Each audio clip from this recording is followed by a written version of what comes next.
आजकल हम देख रहे हैं कि बहुत सारे ऐसे संत महात्मा हैं जिनके ऊपर बहुत केस भी हो रहे हैं, तो इससे आपको लगता नहीं कि संतों की महिमा पे असर पड़ रहा है? सत्व रजस तमस गुण प्रकृति संभव। अगर कोई व्यक्ति उसको पार नहीं किया है लेकिन उसने कोई गिरहु वस्त्र धारण कर ली तो वो संत समाज को रिप्रेजेंट नहीं करता। तो अभी एक केस वायरल हुआ था मोहम्मद दीपक का। कुछ लोग उसके समर्थन में भी आए थे कि वो एक इंसानियत को रिप्रेजेंट कर रहा है, लेकिन कुछ लोग ये भी बोल रहे थे कि अंकिता हत्याकांड के टाइम पे वो कहाँ था, जब बांग्लादेश में हिंदुओं पे इतने अत्याचार हुए तो वो कहाँ था। तो आप इस चीज को कैसे लेते हैं? हमको सेलेक्टिव जो है ना आउटरीच नहीं करना चाहिए। अगर हमको कोई चीज एक खराब लगता है समाज में, एक गंदा एक गलत चीज हो रहा है, तो हर ऐसे चीज का विरोध करना चाहिए जो सही नहीं था। तो ऐसे लोगों को संदेह होता है कि उनका कोई एजेंडा है तभी ऐसे करके आ रहे। अगर व्यक्ति के अंदर ऐसे भाव है कि वो न्याय प्रिय है तो सबके साथ होना चाहिए। फिर वो सेलेक्टिव नहीं होना चाहिए कि हम यहाँ पर तो आगे बोलेंगे लेकिन दूसरी जगह नहीं बोलेंगे। ऐसे भारत में बहुत सारे लोग हैं जो सेलेक्टिव आउटरीच करते हैं। ऋषिकेश का मतलब क्या है? ऐसा जगह जहाँ ऋषि जो है अपना निवास करते थे, साधना करते थे। भगवान राम ने भी, भगवान लक्ष्मण, उनने यहाँ तपस्या की है गंगा किनारे। यहाँ कोई भी आता है ना तो इससे मोहित हो जाता है इसके ओझाओं से। तो नाम का क्या मतलब है? नाम का मीनिंग क्या है, एग्जैक्ट मीनिंग?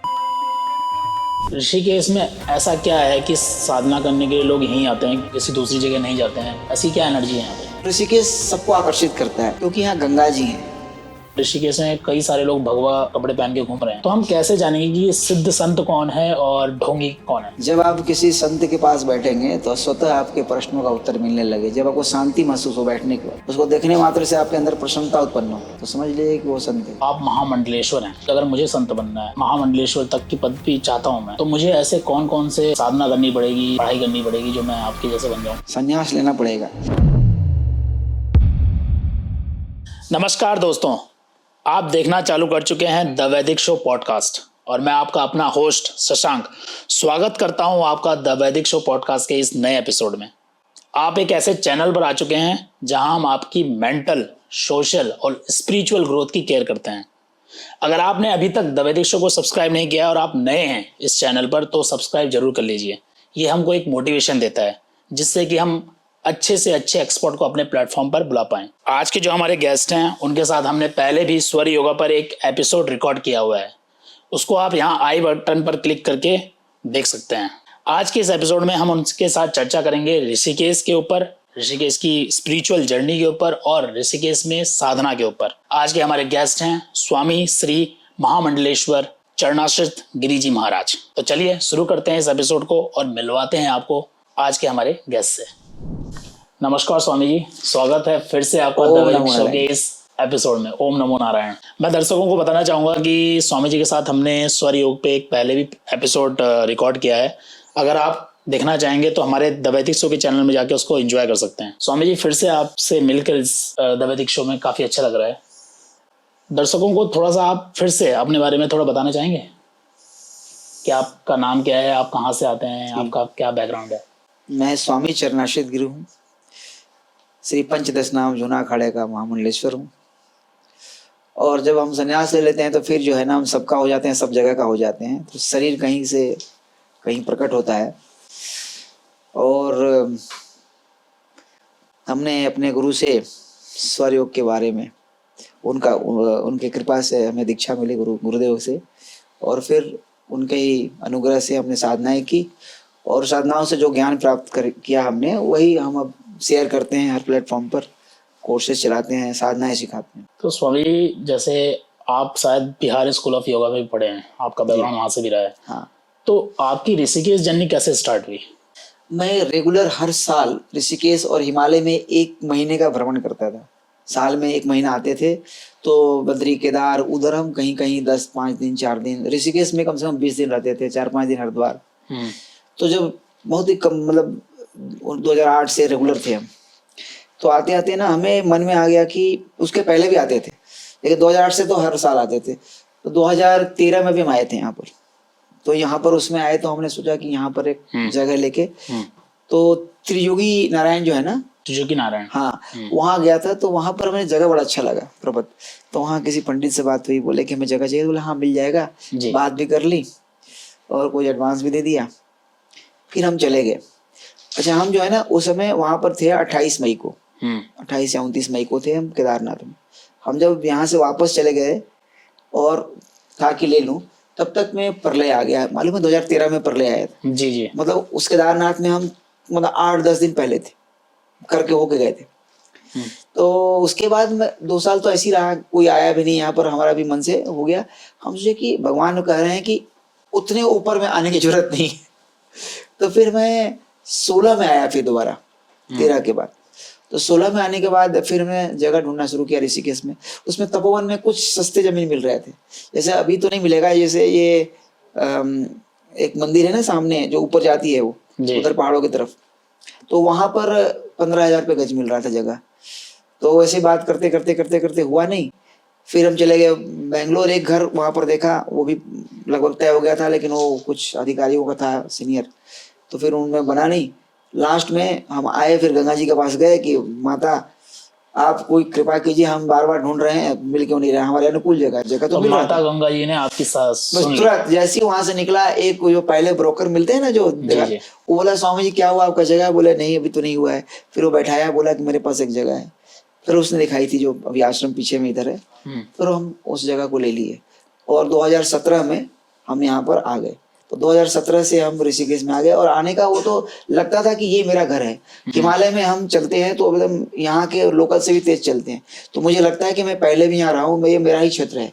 तो यहाँ आने के बाद लगा कि मैं अपने घर में आ गया, और 2017 के बाद मैं यहीं रह रहा हूँ। स्वामी जी, जब भी कोई ऋषिकेश आता है तो सबसे पहले उसके मन में यही सवाल उठता है कि जो ऋषिकेश है उसके नाम के पीछे भी कोई कहानी है क्या? ऋषिकेश का मतलब क्या है? देखिए, ऋषिकेश एक भगवान कृष्ण का भी नाम है ऋषिकेश, और ऋषिकेश मतलब कि ऐसा जगह जहाँ ऋषि जो है अपना निवास करते थे, साधना करते थे। इतना ही नहीं, यहाँ पर भगवान राम ने भी, भगवान लक्ष्मण जी उनके जो भाई थे, भरत मंदिर भी आप जानते हैं, शत्रुघ्न मंदिर भी यहाँ पर है, उनने यहाँ तपस्या की है गंगा किनारे, और उनकी तपस्या तपो असली भी है। तो ऋषिकेश तो ऐसे भी विशेष बन जाता है। ऋषिकेश बहुत ही वाइब्रेंट जगह है, यहाँ कोई भी आता है ना तो इससे मोहित हो जाता है, इसके ओझाओं से। तो नाम का क्या मतलब है? नाम का मीनिंग क्या है, एग्जैक्ट मीनिंग, जो लोग ना, हमारे दर्शक ना जानते हो? बस ये कृष्ण भगवान, ये ऋषियों की भूमि है, ज्ञान की भूमि है। ऋषिकेश, ऋषिकेश जो है, ऋषिकेश जो है ना, वो नाम है हमारे भगवान श्री कृष्ण का। तो उन्होंने गीता का ज्ञान दिया था, वो स्वयं गीता स्वरूप है। तो और ऋषि मतलब होता है कि जो ऋषि, जो तपस्वी लोग हैं, मुनि जो हैं, ऋषि पहले होते थे ना, हमारे सप्त ऋषि है, और कितने ऋषि जो पति पत्नी होते थे, जो इस समाज के कल्याण के लिए तपस्यारत रहते थे, रिसर्च करते रहते थे, नई नई चीजों की खोज करते थे, फिर समाज में उसका प्रतिपादन करते थे। तो ये जो जगह ऋषिकेश जो है, वो ऋषियों का केंद्र था। सब यहाँ साधना करने आते थे ऋषि लोग जी। तो ऋषिकेश में ऐसा क्या है कि साधना करने के लिए लोग यहीं आते हैं, किसी दूसरी जगह नहीं जाते हैं? मोस्टली ऋषिकेश में ही क्यों? ऐसी क्या एनर्जी है यहाँ पे? नहीं, ऐसे तो जाते हैं दूसरी जगह, लेकिन ऋषिकेश सबको आकर्षित करता है क्योंकि यहाँ गंगा जी हैं, और जो गंगा जी का यहाँ प्रवाह है बहुत जागृत है। क्यों जागृत है कि हमने देखा है कि आप त्रिवेणी घाट के आगे जाएंगे ना तो गंगा जी अंतर्मुखी हो गई हैं। आप फील करेंगे, आप इधर राम झूला, लक्ष्मण झूला के इस क्षेत्र में जब जाएंगे तो आप गंगा जी को देखेंगे कि जागृत है, थोड़ा चैतन्य है। लेकिन जैसे ही आप बराज की तरफ जाएंगे उधर, तो बराज के पहले ही त्रिवेणी घाट के बाद देखेंगे कि वो शांतचित्त हो गई है, उतना वो ऊपर की तरफ उनकी ऊर्जाएं नहीं है। तो ये जो क्षेत्र है, ये हमेशा से ऋषि महर्षियों का, मुनियों का, तपस्वियों का केंद्र रहा है। जो उस पार देख रहे हैं आप 84 कुटी है, वो भी बड़े बड़े सिद्ध संतों का केंद्र रहा है। तो ये पूरा क्षेत्र, नीलकंठ महादेव देखिए, यहाँ स्वयं भगवान शंकर माता पार्वती के साथ विचरण करते थे। तो यहाँ पर देखिए कुछ किलोमीटर पर शिवपुरी है। वो क्यों शिवपुरी है? शिव जी का क्षेत्र है वो। तो ये जो पूरा क्षेत्र है ना, ये पूरा आध्यात्मिक क्षेत्र है। स्वयं भगवान शंकर भ्रमण करते थे, जितने ऋषि मुनि हैं सब यहाँ आके तपस्या की है। स्वयं भगवान राम, लक्ष्मण, भरत, शत्रुघ्न उनकी तपोस्थली है। देवप्रयाग में तो भगवान राम ने वहां पिंडदान भी किया अपने पिताजी का। तो जब कोई साधक अगर ऋषिकेश आता है तो उसे कौन सी ऐसी जगहों पर जरूर जाना चाहिए ऋषिकेश में साधना करने के लिए? ऋषिकेश स्वयं में सिद्ध क्षेत्र है, तो कोई भी शांत जगह यहाँ अगर मिल जाएगा, आश्रम बहुत सारे हैं, आश्रमों में जाइए, और नहीं तो कई गुफाएं भी यहाँ पर हैं। एक गुफा तो हम जानते हैं तपोवन के आगे जा करके है, वहाँ जल भी आता है, एक बहुत सुंदर झरना भी है, वो जगह है। उसके बाद ऊपर में जो आपके तपोवन के पीछे एक गणेश गुफा है। ऐसे बहुत सारे जगह है जहाँ लोग जाके साधना कर सकते हैं। जंगलों में जाके कर सकते हैं उपयुक्त जगह पर। लेकिन पूरा ऋषिकेश क्षेत्र जो है ये साधना के लिए बहुत ही बढ़िया है, कंड्यूसिव है। यहाँ कोई भी आश्रम जहाँ शांत हो, बढ़िया वातावरण, वहाँ जाके करेंगे साधना तो आपको साधना में कई गुना जो है बढ़ोतरी हो जाएगी। सामान्य जगह पर दूसरी जगह पर साधना करेंगे, जो अनुभूति आपको 1 साल में प्राप्त होगी, यहाँ 2-4-10 दिन में आप उसको अनुभव कर सकते हैं। तो जब भी कोई ऋषिकेश आता है तो उसको तो मोस्टली यही लगता है कि यहाँ पे राम झूला, जानकी, लक्ष्मण झूला के अलावा कुछ है ही नहीं, और राफ्टिंग के अलावा कुछ नहीं है। तो ऋषिकेश में ऐसा आपको क्या लगता है कि ऋषिकेश को ज्यादा इंस्पायरिंग बनाता है और ज्यादा अच्छा बनाता है? देखिए, सर्व तीर्थमयी गंगे, यहाँ जो माँ गंगा का स्वरूप है ना, बड़ा ही दिव्य और बड़ा ही अद्भुत है। तो ये सबसे पहले तो ये सर्व तीर्थ जहाँ निवास करते हैं वो गंगा का स्थान है। माँ गंगा में वो देखने मात्र से मोक्ष की प्राप्ति होती है, ऐसे शास्त्रों में आया। तो सबसे जो बड़ा तीर्थ का जो क्षेत्र है यहाँ पर, जो मुख्य जो आकर्षण है, जो मुख्य केंद्र है, वो गंगा जी है। क्योंकि गंगा जी के तट पर अगर तपस्या किया जाए तो तपस्या हजारों गुना उसके फल बढ़ जाते हैं। तो मुख्य रूप से ये हो गया। उसके बाद यहाँ पर ना बड़े अच्छे अच्छे जगह हैं, जैसे कि कुंजापुरी शक्तिपीठ है, नीलकंठ महादेव है, विंध्यवासिनी माता है। एक एयरपोर्ट की तरफ माता का एक शक्तिपीठ है, उधर भी है, वो बड़ा ही दिव्य जगह है जब एयरपोर्ट जाते हैं जी। उसके बाद आपके हरिद्वार में कई सिद्ध जगह है। मायापुरी का मंदिर, जो माया देवी का मंदिर है, वो भी एक शक्तिपीठ है। चंडी देवी है, मनसा देवी है। उसके बाद चंद्रवदनी माता है, देवप्रयाग है। ये पूरा ऋषिकेश के चारों तरफ ना ऐसे सैकड़ों तीर्थ हैं जो अपने आप में बहुत बड़े ऊर्जा के केंद्र हैं। और बहुत सारे लोग तो जानते भी नहीं हैं। जानते भी नहीं, बिल्कुल नहीं जानते। जैसे मेन ऋषिकेश मार्केट में भरत जी का मंदिर भी है। हाँ। और ऐसा कहते हैं कि भरत जी वहां पर नारायण स्वरूप में विराजमान है। तो इसके पीछे की क्या कहानी है? नारायण स्वरूप में क्यों भरत जी वहां पर विराजमान हो रखे हैं? भरत जी यहाँ पर तपस्या किए थे और भगवान राम ने उनको स्वयं आकर के ऐसा वरदान दिया था। अच्छा जी, कि मैं यहाँ पर निवास करूंगा। और वहाँ पे ऐसा भी कहते हैं कि वहाँ पे अभी भी पौराणिक बहुत सारी चीजें निकली हैं। शिवानंद जी के टाइम पे उन्होंने वहाँ पे खुदाई की थी और वहाँ से बहुत सारी चीजें निकली थी। बिल्कुल सत्य बात है। वो बहुत ही पुरातन मंदिर है, आज का नहीं है। उन्होंने कहा ना कि ये चारों भाइयों ने तपस्या, भरत मंदिर है उनका, वो तपस्थली है। इधर शत्रुघ्न घाट देखिए यहाँ पर राम झूला के पास। उसके बाद शेष धारा मालूम है आपको? शेष धारा, वहाँ जो जल निकलती है वो लक्ष्मण जी का है। तो ये तो 3 केंद्र है यहाँ पर। गंगा जी हैं, भगवान राम और चारों भाइयों का जो तपस्थली है। उसके अलावा शक्ति पीठों से घिरा हुआ है।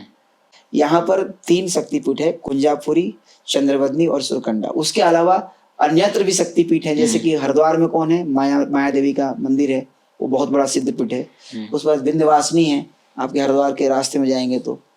उसके अलावा और भी, जैसे देवप्रयाग अपने आप में बहुत बड़ा तीर्थ है। देवप्रयाग, वहां पर माना जाता है कि वहां पिंडदान देने से मोक्ष होती है पितरों, क्योंकि भगवान राम ने स्वयं भगवान राजा दशरथ जो थे उनके पिताजी, उनका पिंडदान उन्होंने किया था जी। उसके अलावा पूरा हिमालय ही जो है ना, हिमालय ही हमारा क्या है, देवालय है। पूरा हिमालय ही मंदिर समान है। हिमालय का एक एक छोटा छोटा हिस्सा जो है, और उसका जो चरण पादुका यहीं से शुरू होता है। कहाँ से? ऋषिकेश से। तो हिमालय पूरा दिव्य है, मंदिर के समान है। एक एक जगह शुद्ध है और दिव्य है। कहीं भी आदमी आएगा, तपस्या साधना करेगा तो उसको सिद्धि मिलेगी। लेकिन अब जो है ये हिमालय धीरे धीरे कोलाहल और नकारात्मक शक्तियों से भरा जा रहा है। इसको वो बंद होना चाहिए। तो स्वामी जी, जैसे हम जब ऋषिकेश आते हैं या कोई साधना करने के लिए ऋषिकेश आता है, तो बहुत सारे ऐसे साधक होते हैं जो गुरु की खोज में आते हैं। और हम देखते हैं कि यहाँ पे तो ऋषिकेश में कई सारे लोग भगवा कपड़े पहन के घूम रहे हैं। तो हम कैसे जानेंगे कि ये सिद्ध संत कौन है और ढोंगी कौन है? कैसा पता चलेगा? जब आप किसी संत के पास बैठेंगे तो स्वतः आपके प्रश्नों का उत्तर मिलने लगे। जब आपको शांति महसूस हो बैठने के बाद, उसको देखने मात्र से आपके अंदर प्रसन्नता उत्पन्न हो, तो समझ लीजिए कि वो संत है। ये एक तो समान रूप से जो है जानने का तरीका है। बाद बाकी जो संत रहेगा उसके आचरण भी ना संत जैसे ही होते हैं जी। तो वो भी आप देखेंगे तो उससे भी पता चल जाएगा। स्वामी जी, जैसे ऋषिकेश में बहुत सारे लोग जब आते हैं तो हमारी तो संस्कृति में बताया गया है कि गंगा जी के पास भी हमको चप्पल तक नहीं ले जाना चाहिए। लेकिन हम आजकल देख रहे हैं, जो आज की युवा पीढ़ी है, चप्पल तो छोड़ो, वो तो हुक्का भी वहीं बैठ के पी रहे हैं, बियर भी वहीं ठंडा कर रहे हैं। बिल्कुल, हमें बोतल दिखती है गंगा जी के किनारे। तो ये क्या हो रहा है हमारी जनरेशन को, और आप क्या संदेश देना चाहेंगे हमारी जनरेशन को? देखो, हम यही बोलना चाहेंगे अभी की जनरेशन को कि ये गंगा जी या गंगा किनारा जो तीर्थ स्थल है ना, ये सब हुक्का बीड़ी गांजे के लिए नहीं है। और एक चीज और कि सब लोग बोलते हैं शंकर भगवान गांजा पीते हैं। कहाँ लिखा है शंकर भगवान गांजा पीते हैं? किस शास्त्र में लिखा है? जी। ये मूर्खों ने ऐसे कर रखा है। भगवान शंकर सत्यम शिवम सुंदरम जो स्वयं जो है, उन्होंने तो विष उनके दे दिया नाम था, लेने पी से लो। मोक्ष हो जाता है, उनको आसक्ति होगी। जी। उन्होंने संसार के कल्याण के लिए जब देवासुर दोनों मिल करके जब समुद्र मंथन हुआ था तो विष को कोई धारण नहीं किया था। जी। तो उन्होंने जगत की रक्षा के लिए जो भयंकर विष फैल रहा था पूरे तीनों लोकों में, उन्होंने उसको अपने कंठ में धारण किया था, इसलिए उनको नीलकंठ बोलते हैं। इसका मतलब नहीं कि उसको हम धतूरा नहीं चढ़ाते हैं। क्या अच्छा। धतूरा क्यों चढ़ाएंगे कांटे वाला? भगवान को क्यों चाहिए? ये लोग सोचते हैं कि धतूरा जहर जितना है चढ़ाओ भगवान को, चढ़ाने। तुम उनके जैसे, जैसे उन्होंने जहर को धारण करके भी उससे अप्रभावित हुए थे, वैसे ही इस जगत के जितने जहर है ना, उससे अप्रभावित होने का प्रयास करो जी। उसमें तुम शामिल मत हो। तो शंकर भगवान या जो भी ये सब जो नशे पानी है, ये धर्म और अध्यात्म में कहीं भी इसका कहीं किसी रूप में शिक्षा दीक्षा नहीं है। और जो भी ये सब जो फोटो देखते हैं शंकर भगवान को गांजा पीते हुए, ये सब तो बिल्कुल पूरे समाज से हटा देना चाहिए, उसका विरोध होना चाहिए। शंकर भगवान तो महादेव, देवों के देव, जिनके नाम मात्र से जो देवता भी है वो भी धन्य हो जाते हैं। तो वो तो परमावस्था समाधि में लीन रहते हैं, तो वो ये सब करेंगे। तो ये सब अपने जितने जो नशेड़ी लोग हैं ना, इन्होंने अपने अनुकूलता के लिए ना ये सब चीजों को धर रखा है कि शंकर भगवान की बूटी पी रहे हैं, हम ये कर रहे हैं जी। ऐसा नहीं है। तो ये तो जो दारू पीते हैं ये साक्षात पाप है। गंगा किनारे जो है ना ऐसे चीजों का निषेध है। तो सरकार को कुछ करना चाहिए इस बारे में। निश्चित रूप से सरकार को करना चाहिए और ऐसे वहां पर स्कॉट खड़ा करना चाहिए जहाँ विशेष रूप से ये तीर्थ स्थल है कि वहाँ कोई पेट्रोलिंग हो, कुछ हो। और लोग को भी जागृत करना है, लोकल लोग को, कि भाई ये जो ऋषिकेश है हमारा तीर्थ क्षेत्र है, हम यहाँ निवास करते हैं, तो यहाँ की पवित्रता जो है बनाए रखना हमारा भी कर्तव्य है। तो यहाँ के लोकल जो निवासी हैं ऋषिकेश को, उनको भी इसका बेड़ा उठाना पड़ेगा कि कोई ऐसा करता हुआ दिखे तो तुरंत उसका विरोध कीजिए, तुरंत उसको मना कीजिए, रोकिए उसको।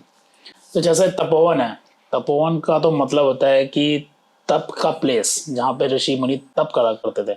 लेकिन आजकल हम देख रहे हैं कि तपोवन से बहुत सारी खबरें हमको सुनने के मिलती हैं, नशा हो रहा है, कुछ वैसे काम भी हो रहे हैं। तो इस चीज को आप कैसे लेते हैं? जी, ये बहुत ही दुखद बात है कि तपोवन, जिसका नाम ही तपस्थली है, तपोवन है, तपस्या का जो जंगल है, जो वन में लोग तपस्या करते थे। उसकी कहानी क्या है वैसे तपोवन की? एक कालखंड में ना वहाँ तपस्वी बैठा करते थे हर जगह और तपस्यारत रहते थे गंगा किनारे जो वो क्षेत्र है। तो धीरे धीरे इतने वहाँ योगी तपस्वी आने लगे कि धीरे धीरे उसका नाम ही उस समय के लोगों ने रख दिया तपोवन, कि तपस्या का जो है ना वो स्थान, वो जंगल था पूरा। तो तपस्या का जंगल है, जहाँ जिस जंगल में तपस्वी आते हैं, तपस्या करते हैं, उसी को तपोवन बोलते हैं। तो तपोवन ऐसे नाम नहीं आया, एक कालखंड में वहां पर सैकड़ों हजारों की संख्या में तपस्वी रहते थे और अपने तपस्या को, अपने साधना को करते रहते थे, जिससे वहां के लोगों ने उसका नाम ही रख दिया तपोवन। आज वही तपोवन जो है भोग वन बन गया, वो भगवान भोग वन। हमें तो मतलब कि लोग कहते हैं कि वहाँ मांस मदिरा होटलों में चल रहे हैं, गंगा किनारे होटल पोल्यूशन फैला रहे हैं, बहुत सारे ऐसे हमें डायरेक्ट तो उसका कोई हमने देखा नहीं है, लेकिन जो लोग वहाँ भ्रमण करते बताते हैं कि वहाँ नशा, ये ड्रग्स वगैरह का कारोबार और खूब चलता है और वो लोग पीते हैं, धड़ल्ले से चलता है खुलेआम वहाँ पर। ये सब बंद होना चाहिए। सरकार और वहाँ की लोकल जो पुलिस और प्रशासन है वो थोड़ा स्ट्रिक्ट हो वहां पर और ऐसे चीजों को बंद करे ताकि यहाँ की पवित्रता शुद्धता बनी रहे। क्योंकि ऋषिकेश की जो है ना वो नाम जो है ना उसके लिए नहीं है, ऋषिकेश जो है ना एक तीर्थ क्षेत्र है, इसके लिए जाना जाता है। यहाँ लोग उसको करने के लिए नहीं, लेकिन अगर हम ऐसा करने लगेंगे तो वैसे लोग ही आने लगेंगे वहां पर। उनको लगेगा कि तो यहाँ पर मौज मस्ती का केंद्र है, यहाँ दारू पियो, मांस खाओ। आई थिंक इसीलिए विदेशी लोग भी बहुत कम हो गए हैं, अब लोग बाली की तरफ ज्यादा मूव कर रहे हैं। बिल्कुल बिल्कुल, ये देखिए अपने ही पैर में कुल्हाड़ी मार रहे हैं। यहाँ के बोले ना लोकल लोगों की ये ड्यूटी है कि यहाँ की पवित्रता अक्षुण्णता को बनाए रखें। अगर वो बनाए रखेंगे तो यहाँ लोग भी आएंगे, पूरे दुनिया से आके यहाँ के कल्चर को सीखेंगे। हमें तो उन चीज को प्रस्तुत करना है ना जो हमारा चीज है, जो विदेशों की चीज है, जो कि हमारा चीज नहीं है, उसको यहाँ प्रस्तुत करने की क्या जरूरत है? हमें क्या जरूरत है? वो तो उनके देश में मिल ही रहा है ना, यहाँ पर तो दूसरे रस के लिए आए हैं ना। तो उनको आध्यात्मिक रस मिलना चाहिए, आध्यात्मिक ज्ञान, तप, जप, योग इत्यादि के लिए जो है ऋषिकेश प्रसिद्ध होना चाहिए। अब धीरे धीरे दारू मांस इत्यादि के लिए प्रसिद्ध हो रहा है, जो अच्छा नहीं है। स्वामी जी, आपको लगता है ना कि जैसे हम देखते आए हैं कि पुराने कालों में भी संत जो भी हुआ करते थे वो कालखंड को भी चेंज कर देते थे। इवन राजा महाराजाओं को भी बहुत सारे ऐसे चीजें बताते थे कि राजा महाराजाओं का भी विकास हो जाता था। आपको लगता है कि संत समाज को आगे आना चाहिए इस चीज के लिए? आना ही चाहिए और आते भी रहते हैं। हम लोगों ने विरोध भी किया था, यहाँ दारू की जो ठेके खुली थी उसका विरोध हम लोग जैसे किया, गंगा जी के किनारे दारू का ठेका वही खुला हुआ है। उसका हमने कितने बार विरोध किया। लेकिन आजकल क्या हो गया ना, राजनीतिक जो है उन्हीं के संरक्षण में सब काम होता है। कहते हैं कि अरे हमारा नहीं है, हम करेंगे, हटवा देंगे। क्यों नहीं हटवाया आज तक? ऋषिकेश में दारू के अड्डे का क्या काम है बताइए? ऋषिकेश क्या दारू पीने का जगह है? ऐसा नहीं है। तो हमारे जो नेतागण हैं उनको भी अपने अंदर झांकना पड़ेगा और देखना पड़ेगा कि ये सब चीजें क्या हम परोस रहे हैं, यहाँ करवा रहे हैं, सही है क्या? पहले यहाँ पर कितने वर्षों तक किसी ने दारू के ये नहीं खोले, लेकिन अभी ऋषिकेश के आसपास बहुत सारे ऐसे दुकान, सरकारी ठेके खुल गए हैं। अब मान लीजिए जो मिलेगा तो फिर वो तो फैलेगा ना, तो लोग वहां पर लाइन लगाए रहते। मंदिर में भीड़ नहीं है, हमने देखा है पूरी लंबी लाइन लगी हुई है खरीदने के लिए। तो पिएंगे तो वैसी आचरण करेंगे ना, कहीं लुढ़क जाएंगे रोड पर, कहीं कुछ बोलेंगे, गंगा किनारे लटके हुए कहीं पाए जाएंगे, तो पूरा वातावरण में ना उसकी तमस जो है फैलेगी। तो इसको जो है ना कहीं ऐसे दूर जगह रखना चाहिए, अगर सरकार को लगता भी है। ऋषिकेश में तो नहीं होना चाहिए सब चीज। तो ऋषिकेश से इन सब चीजों को धीरे धीरे खत्म तो किया संत जाए। समाज आगे आ रहा है इसके लिए। हाँ, आ रहा है, संत समाज ने विरोध किया है और बार बार लगातार विरोध हो रहा है कि ये जो है यहाँ पर दारू के जो ठेके हैं वो सब ऋषिकेश हरिद्वार तीर्थ क्षेत्र में ना हो। वैसे लॉ भी है कि 1.5 किलोमीटर के अंदर नहीं होना चाहिए, एक ऑर्डर भी है। और यहाँ तो 500 मीटर की दूरी पर है ऋषिकेश में, और भी गंगा जी का किनारा ही माना जाएगा एक तरह से, एकदम किनारा, वो गंगा का क्षेत्र ही है वो जी। तो इस पर सरकार को त्वरित कार्रवाई करके, और यहाँ के जो हमारे मुख्यमंत्री महोदय हैं उनसे भी आग्रह है कि ऐसे चीजों का संज्ञान लेकर के इसको यहाँ से अन्यत्र कहीं शिफ्ट कर दें, ताकि ऋषिकेश की जो शुद्धता है, जो यहाँ का जो आध्यात्मिक प्रकाश है वो बचा रहे। ना तो आध्यात्मिक प्रकाश के ऊपर तमस हावी हो जाएगा और फिर वैसे लोगों का आगमन होएगा जिनको कि यहाँ पर शाम में यही सब पी वो करके गदर मचानी है, फिर वो ऋषिकेश नहीं रहेगा जिसके लिए हम सब यहाँ पर, हम लोग भी सोचते हैं कि हो सकता है अगर यही स्थिति रही तो 2-4-10 साल में ऋषिकेश भी छोड़ना पड़ेगा। स्वामी जी, एक और बहुत बड़ी प्रॉब्लम है उत्तराखंड की, ऋषिकेश की, जो हमारे जंगल है वो कटते जा रहे हैं, ओवर डेवलपमेंट हो रहा है। हो सकता है कि उस चीज की जरूरत ही ना हो, लेकिन किया जा रहा है, धड़ल्ले से किया जा रहा है, भू माफिया हो गए हैं। तो इन चीजों को भी हमको ध्यान रखना चाहिए कि नहीं? निश्चित रूप से यहाँ के जो मूल निवासी हैं उनको इसका विशेष ध्यान रखना है, क्योंकि उन्होंने हजारों वर्षों से यहाँ की जो परंपराएं हैं उसका संरक्षण किया है। तो जो ये सब चीजें हो रही हैं यहाँ पर, यहाँ के मूल निवासी को ही जागृत होकर के, सचेत होकर के इनका विरोध करना चाहिए और ऐसे चीजों को एकदम पूरी तरह से लगाम लगाना चाहिए। यहाँ के जंगल, यहाँ की सुंदरता है, यहाँ के जीव जंतु, पशु पक्षी, तो ये जो बार बार जो डिफॉरेस्टेशन हो रहा है, कट रहा है, बिल्डिंगें बन रही हैं, कब्जे हो रहे हैं, ये सब जो है इसको बिल्कुल अविलंब रोकना चाहिए। यहाँ के लोगों को आवाज उठाना चाहिए। जहाँ यहाँ के नागरिक जो हैं जिनको दिखे कि यहाँ कुछ हो रहा है तो उस पर जो है वो एक्शन लें, उसके लिए सरकार और जो भी डिपार्टमेंट उसको खबर करे और ये बिल्कुल रुकना चाहिए। लेकिन कुछ दिन में क्या होगा ना, कंक्रीट जंगल बन जाएगा, फिर यहाँ की जो वातावरण है वो भी बदल जाएगी। यहाँ जंगलों के कारण यहाँ की वातावरण डिफरेंट है, अलग है, और जंगल जहाँ होते हैं वहाँ दिव्यता, शुद्धता होती है, सब निवास करते हैं शांति से, और उससे संरक्षण, जमीन के अंदर जो है पानी का भी संरक्षण होता है, तो नदियों में जल भी उसमें रहेगा। अगर जंगल कटेंगे तो नदियां भी सूखने लगेंगी। तो ये सब एक इकोसिस्टम में जुड़ा हुआ है। निश्चित तौर पर यहाँ के जो उत्तराखंड के मूल निवासी हैं उनको आगे आना पड़ेगा, क्योंकि जो बाहर से आते हैं उनको तो ये सब, वो पैसा दे के कुछ भी खरीद लेंगे, कुछ भी बना लेंगे, उनको क्या है, उनको यहाँ के कल्चर से क्या मतलब है। आजकल जो है जगत जो है ना वो धन के पीछे भाग रहा है कि किसी भी एन कीन प्राकारीन धन कमाया जाए। जी, धन कमाना ही जो श्रेष्ठ, उसके लिए कोई ना धर्म ना कोई नैतिकता रह गई है। तो हमें पुनः जो है इस चीज को बचाना पड़ेगा, नहीं तो फिर जो उत्तराखंड जाना जाता था कि शुद्धता, पवित्रता, यहाँ के लोग ऐसे होते थे, देवभूमि की, यहाँ पर अगर आपको सोने से भरी अगर कोई बैग भी छूट जाए तो यहाँ के लोग, तो आप जब जाएंगे तो वापस कर देते थे। ईमानदारी के लिए जाना जाता था, सत्यता के लिए जाना जाता था। अब चोरी नहीं हुआ करते थे, यहाँ चोरी नाम का कोई जानता भी नहीं था लोग। अब धीरे धीरे यहाँ पर क्या हो रहा है कि जो ऐसी चीजें हो रही हैं, जो बाहर के लोग आ रहे हैं, हमें नहीं बोल रहे बाहर के लोग नहीं आना चाहिए, एक सही तरीके से आए जाएं, लेकिन जंगलों में जाएंगे और फिर वो ऐसे ही प्रवृत्ति लेके जाएंगे, लालच वाली, धन कमाने की प्रवृत्ति। तो धन कमाने की प्रवृत्ति एक ऐसी प्रवृत्ति है ना कि आदमी हर चीज को लांघ देता है, कैसे धन कमाना है, तो उसके लिए धर्म भी जाए या नियम कानून सबको तोड़ देते हैं। तो लोग बसें तो नियम से बसें, जो भूमि बसने योग्य है वहां बसें, और उसके बाद जो जंगल है उसको टच ना करें, बल्कि हमें और वृक्ष लगाने चाहिए ताकि जंगल और घने हों। स्वामी जी, एक अब मैं थोड़ा संतों के ऊपर पूछना चाहूँगा आपसे। आजकल हम देख रहे हैं कि बहुत सारे ऐसे संत महात्मा हैं जिनके ऊपर बहुत केस भी हो रहे हैं, जैसे कोई रेप केस में फंस जा रहा है, कोई किसी चीज़ में। तो इससे आपको लगता नहीं कि संतों की महिमा पे असर पड़ रहा है? देखिए, हम इसको इस रूप में देखते हैं कि मनुष्य शरीर तो मनुष्य शरीर है, सत्व रजस तमस गुण प्रकृति संभव। जी। अगर कोई व्यक्ति उसको पार नहीं किया है लेकिन उसने कोई गेरुआ वस्त्र धारण कर लिया, तो वो संत समाज को रिप्रेजेंट नहीं करता है, तो गलत नहीं कर रहा है ऐसा काम करके? गलत कर रहा है उसने। जैसे कि कोई पुलिस, आप सुने होंगे कि पुलिस की वर्दी में डकैत जो है आकर के चोरी किए मार दिया, पुलिस के भेष में आए थे। तो हम लोग कभी प्रश्न नहीं उठाते हैं कि पुलिस, हम लोग ये मानते हैं कि पुलिस के भेष में क्या था, डकैत था। कभी पूरे पुलिस को हमने दोषी नहीं ठहराया कि पुलिस को देखते ही भागने लगे कि डकैत है, ऐसा तो भाव नहीं आया ना। तो कुछ ऐसी तत्व भी हैं कि ऐसे चीजों को बढ़ा करके ऐसी मानसिकता पैदा करना चाहते हैं हमारे समाज में कि साधु लोग ऐसा ही होता है। ऐसा नहीं होता है। रावण भी किस भेष में आया था? एक साधु के भेष में आया था। बिल्कुल। माता सीता का हरण किया, वो त्रेता युग था। तो क्या उस समय के सारे लोग जो थे सभी ऋषि मुनियों को तिरस्कृत कर दिए थे, या बोलने लगे थे सभी ऋषि मुनि ऐसे होते हैं? नहीं। वो वैसे ही जो है ना, अभी जो आपको मिल रहे हैं, बिल्कुल, वास्तव में सन्यासी नहीं है। उन्होंने किसी कारण से राजनीतिक तरीके से लाभ उठाने के लिए संत परंपरा, क्योंकि सन्यासी रहेगा तो लोग उसको शक नहीं करेंगे या वो नाना प्रकार की चीजों को कर लेगा, ढक लेगा। तो ऐसे बहुत सारे लोग हैं, काल नियम जिसको बोला जाता है, वो अपना रूप छिपा करके और भगवे वस्त्र में रहते हैं। और कई बार उसको लोग, और खास करके जो दूसरी शक्तियां हैं जो सनातन विरोधी हैं, वो उसको बहुत ही ज्यादा उछालती हैं और लोगों में बैठाना चाहती है कि भाई ऐसा ही होता है। तो ऐसे तो हर जगह निकलते हैं, समाज में भी चोर डकैत निकलते रहते हैं। तो समाज के अपने आप को नष्ट कर लेता है? नहीं।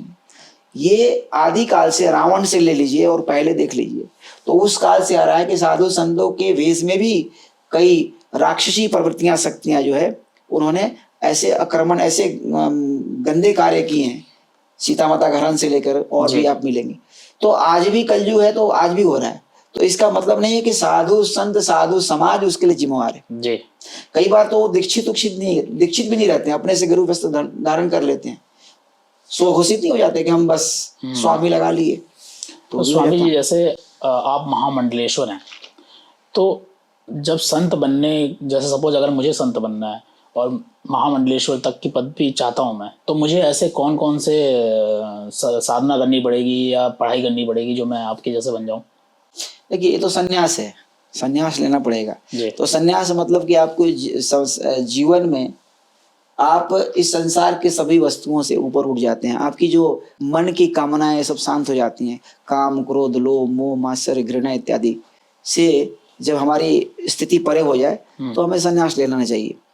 तो सन्यास एक परंपरा है जो सम्यक, जो छोड़ छाड़ के, हाँ, जब आपकी स्थिति सम्यक हो जाए, आप चीजों से प्रभावित ना होने लगे, कोई चीज से ज्यादा होते, चीज तो होंगी आपको, मतलब क्रोध से भी नहीं, हाँ, प्रभावित ज्यादा नहीं होना है। चीज आपके सामने घट रहा है लेकिन आप उससे अप्रभावी हो रहे हैं। तो जब ऐसी चेतना आ जाए और मन में वैराग्य उत्पन्न हो जाए कि मुझे संन्यास प्राप्त करके और मुझे बस ईश्वर तत्व की प्राप्ति करनी है, तब ये रास्ता सही है। लेकिन जैसे तैयारी जो है, अगर बचपन से वैसे संस्कार मिले और हमारे शास्त्रों का अध्ययन करें, उपनिषदों का अध्ययन करें, दर्शन शास्त्रों का, और ऐसे गुरु मिले और साधना करते रहे, तो धीरे धीरे आदमी तैयार हो जाता है। जब तैयार हो जाता है तो फिर जो है उसको गुरु ही बोल देते हैं, या स्वयं वो तैयार हो जाता है तो उसको संन्यास मिल जाती है। और फिर उसके बाद वो सन्यासी जीवन जी सकता है, सन्यास के जो नियम है उसको पालन कर सकता है।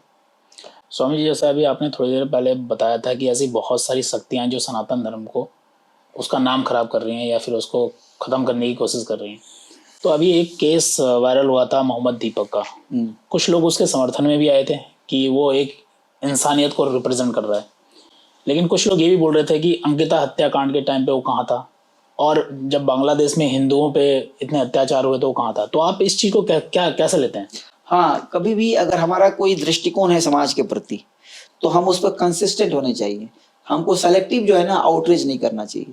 अगर हमको कोई चीज एक खराब लगता है, समाज में एक गंदा, एक गलत चीज हो रहा है, तो हर ऐसे चीज का विरोध करना चाहिए जो सही नहीं था। तो ऐसे लोगों पर संदेह होता है कि उनका कोई एजेंडा है, तभी ऐसे करके आ रहे हैं। लेकिन वो तो हिंदू था, मोहम्मद दीपक तो हिंदू है। हाँ, लेकिन क्या होता है ना कि कुछ लोगों का जो है सोच होता है, वो एक दृष्टिकोण से दुनिया को देखते हैं। अब वो किस उसको लगा होगा कि शायद अन्याय हो गया, हम यहाँ पर मसीहा बन के आ जाते हैं। लेकिन जैसे आपने कहा कि और घटनाएं घटी तो उसका कोई भी उस समय कोई संदेश नहीं आया। तो हो सकता है कि नहीं, ऐसा मैं नहीं, लोग कह रहे हैं। हाँ, हो सकता है पॉपुलर होने के लिए भी हुआ हो कि हम ऐसे आएंगे तो पॉपुलर हो जाएंगे, कि भाई ये तो मसीहा हो गया, तो हिंदू होकर के आकर के ये कर रहा है। तो हम उसमें नहीं जाएंगे कि वो किस परिस्थिति में आया, लेकिन निश्चित तौर पर अगर व्यक्ति के अंदर ऐसे भाव है कि वो न्याय प्रिय है, तो सबके साथ होना चाहिए। फिर वो सेलेक्टिव नहीं होना चाहिए कि हम यहाँ पर तो आगे बोलेंगे लेकिन दूसरी जगह नहीं बोलेंगे। ऐसे भारत में बहुत सारे लोग हैं जो सेलेक्टिव आउटरीच करते हैं। तो स्वामी जी, हम ऋषिकेश पे वापस आते हैं। ऋषिकेश को yoga capital of the world बोला जाता है, लेकिन आपको नहीं लगता आजकल ये business capital of the world बनता जा रहा है, टूरिस्ट प्लेस ज़्यादा बनता जा रहा है? जी, जहाँ पर निश्चित रूप से कि ये योगा कैपिटल था या आध्यात्मिक राजधानी था भारत का, एक तरह से केंद्र था ऋषिकेश। और अब यहाँ पर वैसी वही तो हमने कहा ना कि जब यहाँ शराब, मांस, मदिरे और सब परोसे जाएंगे तो फिर तो टूरिस्ट प्लेस तो लोग एंजॉय करने आएंगे। आजकल एंजॉय का मतलब सोचते हैं कि दारू पी लिए, मांस खा लिए, कर लिए, वही डांस कर लिए, एंजॉय। ऐसा नहीं, ये तामसिक प्रवृत्ति है। जब व्यक्ति तामसी से सत में जाता है, उसके एंजॉय की जो परिभाषा बदल जाती है। तो अगर हम वैसे ही वातावरण का निर्माण करते जाएंगे ऋषिकेश में, और हम इसको अगर तीर्थ क्षेत्र नहीं घोषित करेंगे और इसके नीति और नियम नहीं तय करेंगे, ये सरकार को तय करना चाहिए कि ये इतना से इतना क्षेत्र जो है ये तीर्थ क्षेत्र है, यहाँ पर ये सख्त जो है मना कर देना चाहिए कि स्ट्रिक्टली जो है ना प्रोहिबिटेड है, ये सब काम नहीं हो सकता है। तभी जाकर के ऋषिकेश की जो मूल जो इसकी ऊर्जा है, मूल जो स्वरूप है ऋषिकेश का, जिसके लिए जाना जाता है, वो बचा रहेगा, वो बचा रहेगा। तो उसके लिए सरकार को ऐसी पॉलिसी लाके तीर्थ क्षेत्र घोषित करना है। इसको आध्यात्मिक पर्यटन के रूप में इसको देखा जाए। इसको एक सामान्य पर्यटन नहीं, आध्यात्मिक पर्यटन, तो उस रूप में इसका डिफिनेशन तय करे सरकार, इस पर मंथन करे, सबको ले साधु संतों का एक विचार विमर्श करके एक ऐसा नीति बनाया जाए कि इसकी पवित्रता जो हजारों साल तक आगे भी बनी रहे। तो जिस स्पीड से यहाँ परिवर्तन हो रहा है, कुछ ही वर्षों में ऋषिकेश जो है ना वो ऐसी नरकमय हो जाएगा। स्वामी जी, ऐसे बेस्ट 3 प्लेसेस बताइए आप अपने, जो जहां आप जाना पसंद करते हैं ऋषिकेश में। आपने प्रश्न किया कि 3 ऐसे स्थान जो सबसे अच्छे हैं। ऐसे तो ऋषिकेश बड़ा सुंदर है, हम हर जगह जाते हैं। विशेष रूप से पहला स्थान तो गंगा का किनारा है जी। स्पेशली हमारे आश्रम के सामने जो गंगा जी है ना, बड़ा दिव्य है। वहां पर ना भीड़ भाड़ भी नहीं आती है, और वहाँ बहुत सुंदर बालू का जो ना एक बहुत सुंदर बीच बना हुआ है। तो एक तो वहां जाके बैठते हैं, ध्यान साधना करते हैं, और उससे बढ़िया जगह पृथ्वीलोक में कहीं नहीं है। आप लोग भी कभी जाइएगा वहां पर। जी, जरूर जाएंगे अब तो। और उसका दूसरा एक गुफा है जो गरुचट्टी मंदिर के थोड़ा आगे नीलकंठ मार्ग पर जाएंगे तो दाहिने तरफ करीब 700-800 किलोमीटर के लगभग या कम ही चलना पड़ता है। वो थोड़ा पानी उनी वहां झरने वाले पानी गिरते हैं, उस रास्ते पे जाके दाहिने साइड में एक सुंदर सा गुफा है। उस गुफा के बगल में एक इतना सुंदर झरना है जो ऊपर से गिरती है, वहाँ कुंड है, और उसमें आपको कमर भर पानी मिलता है, शुद्ध जल एकदम। उसमें स्नान करके वहां साधना करे। तो वहां कई बार हम जाके साधना गए। बीच में हम एक बार गए तो वहाँ कुछ जो हमारे विदेशी सैलानी हैं उन्होंने वहाँ गड़बड़ कर रखा था। वहाँ बहुत सारे लड़के लड़कियां स्नान कर रहे थे अर्धनग्न अवस्था में। तो हमने कहा कि देखो ये सब जगह बड़ा दिव्य ऐसे, और अंदर में भोजन बना रहे थे। बोले तुम भोजन बाहर बनाओ। फिर उसके बाद बोले कि जब यहाँ पर ऐसे ऐसे लोग आएंगे तो डिस्टर्बेंस होगा। तो उसके बाद से कई वर्षों तक हम नहीं गए, लेकिन पहले तो रेगुलर जाते थे, कोई रहता नहीं था वहाँ पर। और जा करके और वहाँ पर हम बैठ के साधना तपस्या करते थे। कई हमारे साथ कुछ स्वामी लोग भी जाते थे, साधु लोग भी जाते थे, रात में 4-5 लोग जाते थे, बैठते थे वहां पर घंटे। 84 कोटी कैसा लगता है सर आपको? 84 कोटी भी बहुत दिव्य जगह है, लेकिन अब 84 कोटी जो है ना मेंटेन हो रहा है धीरे धीरे। वहाँ जो उन्होंने महर्षि योगी ने जो बनाई थी साधना के लिए कुटी, जो बड़े ही वैदिक तरीके से बनाया था, वो सब भी धीरे धीरे गिर रहे हैं। ऐसे वो पूरा क्षेत्र बड़ा दिव्य है। आज से नहीं, वो पहले भी ऋषि मुनियों का स्थान, वहाँ तपस्यारत अभी भी बहुत सारे मिल जाएंगे, ढूंढेंगे तो जंगलों में। तो वो तो केंद्रीय ऊर्जा का बहुत ही बढ़िया वाइब्रेंट जागृत जगह है। अब वन विभाग के अंदर है, संचालित होता है, टिकट लेके जाने देते हैं। स्वामी जी, जिस हिसाब से ऋषिकेश में ओवर डेवलपमेंट हो रहा है और चीज़ें बदल रही हैं, तो आज से 20-30 साल आगे आप ऋषिकेश को कैसे देखते हैं? अगर इसी क्रम में चला तो ऋषिकेश एकदम बहुत क्राउडेड हो जाएगा, बहुत भीड़ भाड़ हो जाएगी, और यहाँ रहना भी दुष्कर हो जाएगा।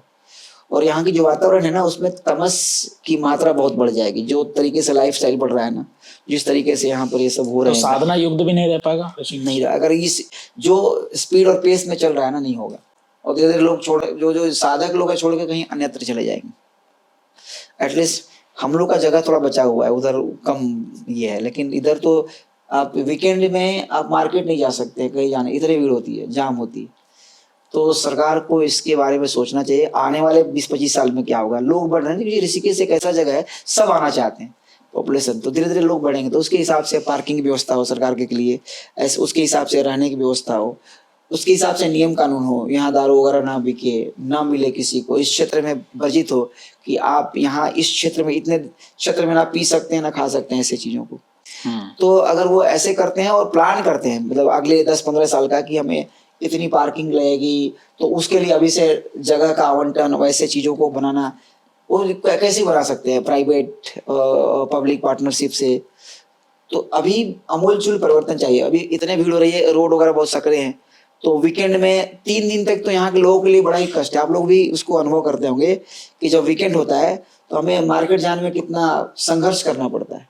तो ये सब तो निश्चित रूप से जो आपने प्रश्न किया बहुत ही बहुमूल्य प्रश्न है, और इसके लिए यहाँ के लोग ही सरकार बनाते हैं। और यहाँ की जो सरकार है, प्रशासन है, उसको मनन चिंतन इस पर मंथन करना चाहिए, और मंथन करके ऋषिकेश की जो अभी स्थिति है इसको सुधारना चाहिए। ऋषिकेश जो है ना बहुत अव्यवस्थित हो गया है। धन्यवाद स्वामी जी, काफी अच्छा लगा आपसे ऋषिकेश के ऊपर बात करके और संतों के ऊपर बात करके, चर्चा करके। आशा करते हैं कि हमारे दर्शकों को ये पॉडकास्ट काफी अच्छा लगा होगा। ओम नमो नारायण। ओम नमो नारायण। आशा करते हैं आपको आज का हमारा एपिसोड बहुत अच्छा लगा होगा। आपको हमारा एपिसोड कैसा लगा कमेंट बॉक्स में लिखकर जरूर बताएं। अगर आपने द वैदिक शो को अभी तक सब्सक्राइब नहीं किया है तो सब्सक्राइब कर लीजिए and press the bell icon, जिससे कि आप हमारे साथ ऐसे ही जुड़े रहें और आपका प्यार हमको ऐसे ही मिलता रहे। अगर आपने हमारे इंस्टाग्राम पेज को फॉलो नहीं किया है तो उसको भी फॉलो कर लीजिए। वहां पर आपको लॉन्ग वर्जन के शॉर्ट वर्जन मिलते रहेंगे। आप हमको स्पॉटिफाई पर भी एंजॉय कर सकते हैं, उसका लिंक डिस्क्रिप्शन बॉक्स में दिया रहेगा। फिर मिलेंगे आपसे एक नए एपिसोड में एक नए एक्सपर्ट के साथ। तब तक के लिए जय उत्तराखंड, जय भारत।